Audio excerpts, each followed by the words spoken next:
everybody, Yankee here. The other day I did a little video where I talked about when you should choose revolvers and when you should choose semi-automatics for specific tasks at hand. Now in that video, one of the categories I covered was reliability. And I gave the win in that category to revolvers. Revolvers are more reliable than semi-autos. I can't think that most people would argue with that. But there are some people that do. And the reason they do is because they say, oh, but when a revolver fails, it has a higher chance of being a catastrophic failure, one you can't repair there on the scene. And that's how we're going to define catastrophic failures. Failures that you can't just fix right there in the moment with what you would normally have at the range. You have to take it home and fix it, maybe even take it to a gunsmith. And they said, well, revolvers, when they do fail, it's more likely to be a catastrophic failure. So therefore, they can't win in reliability. How can you say they're more reliable? Well, you're absolutely right that when a revolver fails, it is more likely to be a catastrophic failure. But to say that makes them less reliable, well, that can only be true if you can't do second grade math.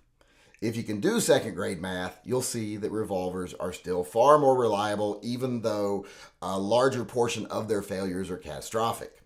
So I thought I would sit down here today and make up some numbers to try to get this across to the people that seem to be having trouble with this concept and show them why revolvers, even though their failures tend to be more catastrophic when they have them, are still far more reliable than semi-autos. All right, let's look at revolvers and semi-automatics here. And let's say we took 10,000 of each to the range, 10,000 revolvers, 10,000 semi-automatics. And then we took count of the correctable failures for each group of 10,000 guns.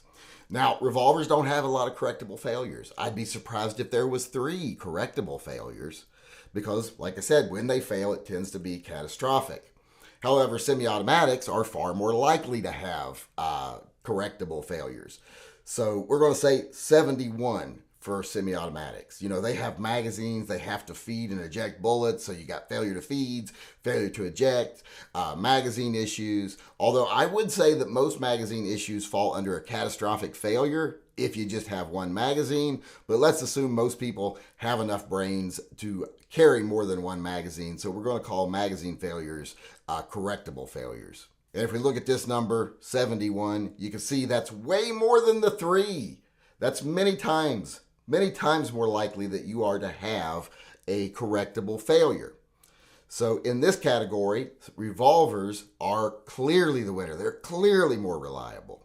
And now we have to go look at catastrophic failures because this is where people say that the revolvers actually lose. They lose to the semi-automatics because semi-automatics failures tend to be correctable and revolvers tend to be catastrophic. But let's look at the catastrophic failures for 10,000 revolvers. Now, it's very rare that a gun explodes, just blows up for no reason. Usually it's because the shooter did something stupid. They didn't clear a squib and they fired again, or they overloaded the powder when they were hand loading, something like that. So let's say out of that 10,000 guns, that 10,000 revolvers, there were 6 guns that blew up. And I think that's even actually a little high, but we'll say 6. And as you can see here, it had 3 correctable failures and 6 catastrophic.